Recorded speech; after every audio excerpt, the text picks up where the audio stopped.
Good evening students. आज हम start करेंगे एक्सरसाइज 1.3 के क्वेश्चन नंबर 6 से। हमने लास्ट वीडियो में क्वेश्चन नंबर 5 तक कर लिया था। क्वेश्चन नंबर 6 देखिए क्या है। Look at the several examples of the rational numbers in the form p upon q, q does not equal to zero. ये कह रहा है कि look at the several example, काफ़ी सारे एग्जांपल हमने देखे हैं रेशनल नंबर्स के जो किस फॉर्म में होते हैं, p अपॉन क्यू के फॉर्म में होते हैं, जहाँ पर q की value does not equal to zero होती है। Where p and q are the integers, जहाँ पर p और q क्या होते हैं, इंटीजर्स होते हैं। With no common factors other than one, जिनमें वन के अलावा कोई भी कॉमन फैक्टर नहीं होता। मतलब हमने बहुत सारे ऐसे रेशनल नंबर देखे हैं जो p अपन q की फॉर्म में होते हैं, जहाँ पर q does not equal to zero होता है। Where p and q are the integers, जहाँ पर p और q दोनों क्या होते हैं, इंटीजर्स होता है। With no common factor other than one, जिनमें वन के अलावा कोई भी कॉमन फैक्टर नहीं होता। मतलब p और q दोनों का जो HCF होता है वो हमारे पास क्या होता है, वन होता है। And having terminating decimal representation या एक्सपेंशंस, और उनका जो डेसिमल एक्सपेंशन होगा, मतलब p अपॉन q की फॉर्म में जो रेशनल नंबर है उसका जब हम डेसिमल एक्सपेंशन करेंगे तो वो डेसिमल एक्सपेंशन कैसा होगा, टर्मिनेटिंग डेसिमल एक्सपेंशन होगा। Can you gas what property q must satisfy, क्या तुम बता सकते हो कि q कौन सी प्रॉपर्टी को सेटिस्फाई करेगा। मतलब q की कौन सी प्रॉपर्टी होगी, या हम ये कह सकते हैं डिनोमिनेटर की ऐसी कौन सी प्रॉपर्टी होगी जिसके बेस पर वो जो रेशनल नंबर होगा वो क्या होगा, टर्मिनेटिंग डेसिमल रिप्रेजेंटेशन होगा, मतलब टर्मिनेटिंग डेसिमल एक्सपेंशन होगा। तो ये बेटा हमने लास्ट वीडियो में भी किया था। लास्ट वीडियो में हमने क्या किया था कि कोई भी अगर रेशनल नंबर हमारे पास दिया गया और हमें पता करना है कि मान लीजिए कोई भी रेशनल नंबर हमें दिया गया है 2/5 हमें रेशनल नंबर दिया गया और हमें क्या पता करना है कि ये जो रेशनल नंबर होगा इसका डेसिमल एक्सपेंशन टर्मिनेटिंग होगा या नॉन टर्मिनेटिंग होगा। तो इसके लिए हमें दो मेथड बताए गए थे। एक मेथड क्या बताया गया था, हम इसको डिवाइड करके देख लेंगे। डिवाइड करने से अगर रिमाइंडर जीरो के इक्वल आ जाता है तो वो क्या होगा, टर्मिनेटिंग डेसिमल एक्सपेंशन होगा, अदरवाइज वो नॉन टर्मिनेटिंग होगा। ठीक है, तो यहाँ पर अगर हमें विदाउट डिवाइड किए बताना हो, डिवाइड करके बताना है तब तो हम रिमाइंडर अगर देख लेंगे, अगर जीरो के इक्वल आता है तो वो टर्मिनेटिंग होगा, अदरवाइज नहीं होगा। बट अगर हमें विदाउट डिवाइड किए बताना हो तो हमने क्या किया था उस लास्ट वीडियो में कि हम क्या देखेंगे, हम q को देखेंगे। क्या देखेंगे, q को देखेंगे, q के फैक्टर्स बना के देखेंगे, मतलब डिनोमिनेटर के फैक्टर बनाएंगे। ये p अपन q की फॉर्म में है, यहाँ पर हम डिनोमिनेटर के फैक्टर करके देखेंगे। अगर डिनोमिनेटर के फैक्टर में ओनली 2 आता है, ओनली 5 आता है, या 2 और 5 दोनों आते हैं। अगर डिनोमिनेटर की फैक्टर जब हम बनाते हैं तो उसमें 2 आए, 5 आए, या 2 और 5 दोनों आए, तो वो डेसिमल एक्सपेंशन उस रेशनल नंबर का कैसा होगा, टर्मिनेटिंग डेसिमल एक्सपेंशन होगा, अदरवाइज वो क्या होगा, नॉन टर्मिनेटिंग। तो यहाँ पर हमने किए भी थे उस दिन एग्जाम्पल। मान लीजिए हम कोई और एग्जाम्पल लें, अब हम इसी को अगर हम देखें 2/5 को ही अगर हम देखें तो ये डेसिमल एक्सपेंशन कैसा डेसिमल एक्सपेंशन होना चाहिए, टर्मिनेटिंग। क्यों, क्योंकि जब हम 5 का फैक्टर करेंगे तो 5 का फैक्टर क्या होता है, 1 तो सभी नंबर्स का फैक्टर होता है, तो 5 का फैक्टर क्या होता है, 5 होता है। तो 5 का फैक्टर 5 होता है, तो इसमें सिर्फ क्या आ रहा है, हमारे पास 5 आ रहा है। और हमने क्या किया था कि डिनोमिनेटर में या तो 2 आए या 5 आए, या 2 और 5 दोनों आए। तो क्योंकि डिनोमिनेटर के फैक्टर में सिर्फ क्या आ रहा है, 5 आ रहा है, तो इसका मतलब ये जो डेसिमल एक्सपेंशन होगा वो क्या होगा, टर्मिनेटिंग डेसिमल एक्सपेंशन होगा। अभी इसी का अगर हम दूसरा एग्जाम्पल लें, हमने लिया 2/125 और हम देखें कि ये 2/125 टर्मिनेटिंग होगा या नॉन टर्मिनेटिंग होगा। तो हम इसमें भी क्या करेंगे, हम डिनोमिनेटर के फैक्टर बना के देखते हैं। अब डिनोमिनेटर के जब हम फैक्टर बनाएंगे तो डिनोमिनेटर के फैक्टर में देखिए क्या आएगा, 125 के फैक्टर में आएगा 2/5 मल्टीप्लाई 5 मल्टीप्लाई 5। ये हमारे पास क्या आ जाएगा, 125 के फैक्टर्स आ जाएंगे 5 मल्टीप्लाई 5 मल्टीप्लाई 5। तो ये यहाँ पर भी जो फैक्टर्स आए वो क्या आ गए हमारे पास, 5 5 5, मतलब ओनली 5 आ गया। तो इसका मतलब ये जो डेसिमल एक्सपेंशन होगा, इसका डेसिमल एक्सपेंशन भी कैसा डेसिमल एक्सपेंशन होगा, टर्मिनेटिंग डेसिमल एक्सपेंशन होगा। अगर हम ले लें 1/8 और 1/8 का डेसिमल एक्सपेंशन अगर हमें देखना है तो ये डेसिमल एक्सपेंशन कैसा होगा, इसके लिए भी हम डिनोमिनेटर के फैक्टर बनाएंगे। तो डिनोमिनेटर के फैक्टर यहाँ पर क्या बनेंगे, 2 मल्टीप्लाई 2 मल्टीप्लाई 2। तो यहाँ पर भी ओनली 2 आ रहा है, तो ये डेसिमल एक्सपेंशन भी कैसा डेसिमल एक्सपेंशन होगा, टर्मिनेटिंग डेसिमल एक्सपेंशन होगा।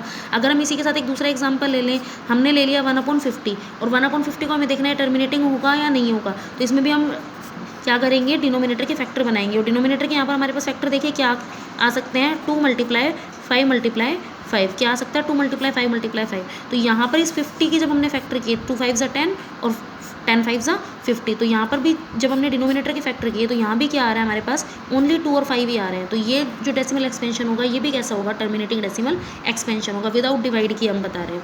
तो यहाँ पर हमने देखा कि कौन से डेसिमल एक्सपेंशन टर्मिनेटिंग होते हैं, जहाँ पर डिनोमिनेटर के फैक्टर में 2 आए 5 आए या 2 और 5 दोनों आए। तो यहाँ पर भी हमसे बस वही पूछा गया है, क्या पूछा गया है, can you gas what property Q must satisfy, Q की कौन सी प्रॉपर्टी होगी, मतलब क्यू कौन सी प्रॉपर्टी को सेटिस्फाई करेगा कि जब वो टर्मिनेटिंग डेसिमल रिप्रेजेंटेशन बन जाए। तो क्यू कौन सी प्रॉपर्टी को सेटिस्फाई करेगा, क्यू की प्रॉपर्टी क्या होनी चाहिए। तो देखिए the property that the denominator must satisfy, मतलब क्यू जो डिनोमिनेटर है उसको सेटिस्फाई करनी चाहिए, वो कौन सी प्रॉपर्टी है। The prime factorization of q has only powers of 2 और पावर्स ऑफ 5 और बोथ।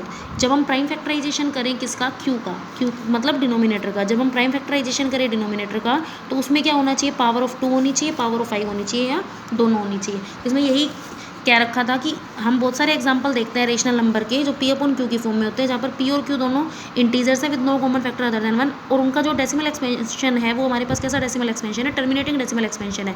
तो क्यू की कौन सी प्रॉपर्टी होगी, तो क्यू के फैक्टर्स में 2 होना चाहिए, 5 होना चाहिए और 2 और 5 दोनों होने चाहिए। तो यही उसकी क्या होगी, प्रॉपर्टी होगी। तो ये था हमारे पास question number 6। Next question number 7, write 3 numbers whose decimal expansion are non terminating non recurring. हमें 3 नंबर्स बताने हैं जिनका डेसिमल एक्सपेंशन क्या होगा, non terminating and non recurring हो। तो हम कोई भी एग्जाम्पल 3 एग्जाम्पल्स हम बता सकते हैं। जैसे कि मान लीजिए हमने 3 एग्जांपल क्या ले लिए, एक एग्जांपल हमने ले लिया 0.10100010001000। तो ये क्या है हमारे पास, नॉन टर्मिनेटिंग नॉन रिकरिंग। हमने उस दिन देखा भी था नॉन टर्मिनेटिंग मतलब जो टर्मिनेट नहीं हो रहा। टर्मिनेट कैसे नहीं हो रहा, ये डैश डैश डैश हमने लगा रखा, मतलब ये चलता जा रहा है कंटिन्यूसली। और नॉन रिकरिंग, रिकरिंग का मतलब होता है रिपीटिंग, मतलब रिपीट ना होना। तो ना तो वो टर्मिनेट हो ना ही रिपीट हो। तो यहाँ पर देखिए, यहाँ पर पहले 10 आ रहा है, फिर 100 आ रहा है, फिर 1000 आ रहा है, फिर 10,000 आ रहा है, फिर हम आगे करेंगे तो ये क्या आ जाएगा 1 लाख, और उससे आगे हम करते जाएंगे तो ऐसे ही कंटिन्यूसली चलता रहेगा। तो नॉन टर्मिनेटिंग नॉन रिकरिंग का हमने एक एग्जांपल बता दिया। सेकंड एग्जांपल हमने लिख दिया 0.20, 200, 200, 2 4 टाइम्स 0। नेक्स्ट टाइम हम लिखेंगे तो 2 5 टाइम्स 0 हम लगा देंगे। तो ये भी क्या हो गया, नॉन टर्मिनेटिंग नॉन रिकरिंग का एक एग्जाम्पल हो गया। नेक्स्ट हमने एक एग्जाम्पल लिख दिया 0.30, 300, 300, 3 4 टाइम्स 0, और same as it is next continue चलता रहेगा। और हम क्या एग्जांपल लिख सकते हैं 0.221, 222, 223, 224, 225, मतलब 221, 222, 223, 224, 225। नेक्स्ट हमारे पास क्या आ जाएगा 226, 227। तो ऐसे कंटिन्यूसली चलता रहेगा, ना तो ये टर्मिनेट होगा ना ही ये रिपीट होगा। तो हमें एग्जाम्पल बताने थे तो हमने ये एग्जाम्पल बता दिए। नेक्स्ट हमारे पास दिया गया question number 8, find 3 different irrational numbers between the rational numbers 5/7 and 9/11। देखिए 2 रेशनल नंबर के बीच में भी हमारे पास काफ़ी सारे इरेशनल नंबर लाई करते हैं। तो यहाँ पर 2 रेशनल नंबर हमें दिए गए हैं 5/7 एंड 9/11। 5/7 और 9/11 ये दोनों तो रेशनल नंबर, और इन दोनों रेशनल नंबर के बीच में हमें क्या फाइंड आउट करना है, इरेशनल नंबर्स। तो हम इनके बीच में इरेशनल नंबर देखिए कैसे फाइंड आउट कर सकते हैं। सबसे पहले तो हम 5 को 7 से डिवाइड करेंगे और 9 को 11 से डिवाइड करेंगे।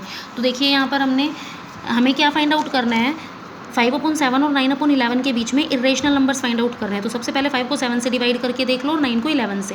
तो 5 को हमने 7 से डिवाइड किया, 5 7 से डिवाइड नहीं होता तो हमने एक 0 लगा दिया, और यहाँ पर हमारे पास आ गया डेसिमल 7 7 ज़ा 49। फिर हमारे पास रिमाइंडर आ गया 1, फिर 0 लिख दिया, 7 1 ज़ा 7, फिर रिमाइंडर आ गया 3, फिर 0, 7 4 ज़ा 28, फिर रिमाइंडर आ गया 2, फिर 0, फिर हमारे पास क्या आ गया 7 2 ज़ा 14, फिर रिमाइंडर आ गया 6, 0 7 8 ज़ा 56, फिर रिमाइंडर हमारे पास आ गया 4, फिर 0 लगा दिया, 7 5 ज़ा 35। अब फिर से हमारे पास रिमाइंडर कितना आ गया 5। अब देखिए हमने 5 से स्टार्ट किया था, फिर से हमारा रिमाइंडर 5 आ गया, और हम फिर से हम इसको सॉल्व करेंगे तो फिर से हमारे पास कितना आ जाएगा 7 7 ज़ा 49, फिर से हमारे पास 7 आ जाएगा, फिर हम रिमाइंडर फिर 1 बचेगा, फिर 0, फिर 7 1 ज़ा 7, फिर हमारे पास फिर। तो यहाँ पर जब हम चलते जाएंगे तो यही नंबर क्या होता जाएगा, रिपीट होता जाएगा। कौन सा नंबर, 714285।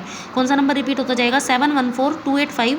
यही नंबर क्या होता जाएगा, अगेन एंड अगेन रिपीट होता जाएगा। तो यहाँ पर हम इसको सोल्व नहीं कर सकते, क्योंकि जितनी बार भी हम इसको आगे डिवाइड करते जाएंगे तो यही नंबर क्या होता जाएगा, रिपीट होता जाएगा। तो यहीं पर हम इसको छोड़ देते हैं।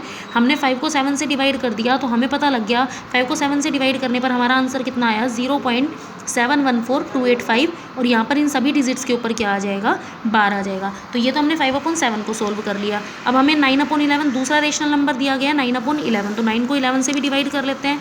9 को 11 से डिवाइड करेंगे तो 9 11 से डिवाइड नहीं होता, तो यहाँ पर भी हमने 0 लगा दी। 0 लगाने के बाद यहाँ पर हमारे पास आ गया डेसिमल 11 8 ज़ा 88, फिर हमारे पास रिमाइंडर बच गया 2, फिर हमने लिख दिया 0, 11 1 ज़ा 11, फिर हमारे पास रिमाइंडर कितना बचा 9, फिर हमने लगा दिया 0, फिर 11 8 ज़ा 88, फिर हमारे पास रिमाइंडर बच गया 2, फिर हमने लगा दिया 0, 11 1 ज़ा 11, फिर हमारे पास रिमाइंडर बच गया 9। तो हमारे पास अगेन एंड अगेन हम देखते जाएंगे कि 81 जो डिजिट है वो क्या होती जाएगी, रिपीट होती जाएगी। तो हम इसको जितना भी आगे सोल्व करते जाएंगे फिर से 81 रिपीट होता जाएगा। तो यहाँ पर भी हमने इसको क्या लिख दिया, 11 को 90 से डिवाइड 9 को हमने 11 से डिवाइड किया तो हमने क्या लिख दिया, 0.81 के ऊपर बार। तो इसका मतलब जब हमने 5/7 और 9/11 को डिवाइड किया तो हमारे पास 5 को 7 से डिवाइड करने पर आ गया 0.714285 और उसके ऊपर बार एंड 9/11 को जब हमने डिवाइड किया 9 को 11 से डिवाइड किया तो 0.81 बार। हमें क्या बताना है 5/7 और 9/11 के बीच के इरेशनल नंबर बताने हैं। जब भी दो रेशनल नंबर के बीच में इरेशनल नंबर बताने हैं तो पहले उनको डिवाइड कर लेंगे। अब डिवाइड करने से देखिए ये हमारे पास आ गया। तो अब हमें क्या बताना है इरेशनल नंबर बताने हैं इन दोनों के बीच में, मतलब 5/7 और 9/11 के बीच में इरेशनल नंबर बताने हैं। तो हम चाहें तो हम इन दोनों के बीच में भी इरेशनल नंबर बता सकते हैं, क्योंकि ये आंसर भी कहाँ से आया है हमारे पास 5 को 7 से डिवाइड करने पर और 9 को 11 से डिवाइड करने पर। तो यहाँ से हम देखिए कैसे लिख सकते हैं इरेशनल नंबर। ये हमें दे रखा है 0.714285। तो हम क्या करेंगे देखिए यहाँ पर 7 1 यहाँ पर है 7 1 और यहाँ पर हमारे पास क्या है 8 1। अगर मैं 7 1 से स्टार्ट करके और 8 1 के बीच में किसी भी तरह से बना के हम इरेशनल नंबर लिख दें तो वो क्या बन जाएंगे इरेशनल। कैसे देखिए जैसे यहाँ पर मैंने लिख दिया 0.720 7200 7200 72 4 टाइम्स 0 फिर 72 5 टाइम्स 0, मतलब 7 1 से लेके 8 1 के बीच में लिखना है। तो 7 1 से ग्रेटर हमने लिख दिया 72, उसके पीछे एक 0 लगा दी, फिर हमने 72 के साथ में 2 0 लगा दी, फिर 72 के साथ में 3 0 लगा दी, फिर 72 के साथ में 4 0 लगा दी, फिर हमने कंटिन्यूसली इसको चलते रहने दिया। तो ये कैसा नंबर बन जाएगा इरेशनल नंबर। इसी का दूसरा एग्जांपल 7 2 से आगे हमने 7 3 लिख दिया। तो 7 3 0 7 3 2 टाइम्स 0 7 3 3 टाइम्स 0 7 3 4 टाइम्स 0। इसके बाद एक और इसका एग्जांपल ले लिया 7 4 0 7 4 2 टाइम्स 0 7 4 3 टाइम्स 0 7 4 4 टाइम्स 0 और फिर कंटिन्यूसली चलता रहेगा। इसी का हम और एग्जांपल क्या लिख सकते हैं 7 3 1 7 1 से ग्रेटर देन होना चाहिए। तो 7 1 से ग्रेटर देन 7 3 हो गया तो 7 3 1 7 3 2 7 3 3 7 3 4 और कहाँ तक होना चाहिए 0.81 तक। तो हम कोई भी इस तरह से कोई भी एग्जांपल हम बनाकर लिख सकते हैं। हम इसमें यहाँ पर ये भी लिख सकते हैं 715 मान लीजिए 714 है ना यहाँ पर, तो हम यहाँ लिख सकते हैं 715 716 717 718 719 और ये कंटिन्यूसली चलता रहेगा। तो इस तरह से हम कोई भी एग्जांपल बनाकर लिख सकते हैं। तो अगर दो रेशनल नंबर के बीच में हमें रेशनल नंबर फाइंड आउट कर रहे हैं तो पहले उनको डिवाइड करेंगे। डिवाइड करने के बाद हमें 5/7 और 9/11 के बीच में रेशनल नंबर लिखना है, तो हम इन दोनों के बीच में रेशनल नंबर लिख देंगे। 7 1 से ग्रेटर दैन और 0.71 से ग्रेटर दैन और 0.81 से क्या होना चाहिए लेस देन होना चाहिए। तो हम कोई भी एग्जाम्पल अपनी तरफ से बनाकर लिख सकते हैं। इसके बाद हमारे पास था क्वेश्चन नंबर 9, लास्ट क्वेश्चन इस एक्सरसाइज का। Classify the following numbers as rational और इरेशनल। हमें इन नंबर्स को रेशनल और इरेशनल की फॉर्म में क्लासीफाई करना है, मतलब कौन सा रेशनल होगा और कौन सा इरेशनल होगा। तो रेशनल जिसको पी अपॉन क्यू की फॉर्म में रिप्रेजेंट कर सकते हैं और इरेशनल जिसको पी अपॉन क्यू की फॉर्म में रिप्रेजेंट नहीं कर सकते। तो सबसे पहले देखिए √23। जब इरेशनल नंबर्स के बारे में बताया था तब ये बताया गया था कि इरेशनल नंबर्स कौन से नंबर्स होते हैं, ऐसे नंबर जिनका कंप्लीट स्क्वायर रूट नहीं होता। तो √23 क्या √23 का कंप्लीट स्क्वायर रूट होता है, नहीं होता। 23 ऐसा नंबर है जिसका हम स्क्वायर रूट फाइंड आउट नहीं कर सकते, कंप्लीट स्क्वायर रूट हमारे पास नहीं होता इसका। तो √23 जो होगा ये कैसा नंबर होगा, इरेशनल नंबर।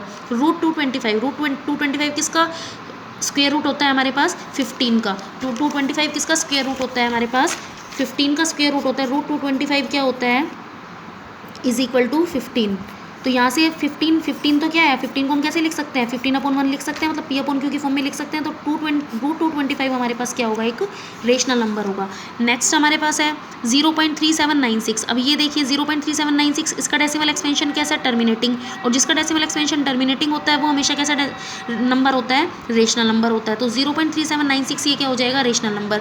इसके बाद दिया गया है 7.478 फिर डैश डैश डैश। इसका मतलब देखिए 478 ये डिजिट्स रिपीट होती जा रही हैं। तो ये भी बताया गया था ऐसे नंबर्स जो नॉन टर्मिनेटिंग होते हैं बट रिपीटिंग होते हैं वो भी हमेशा कैसे नंबर्स होते हैं, रेशनल नंबर्स होते हैं। तो 7.478 ये नंबर भी कैसा नंबर होगा, रेशनल नंबर होगा।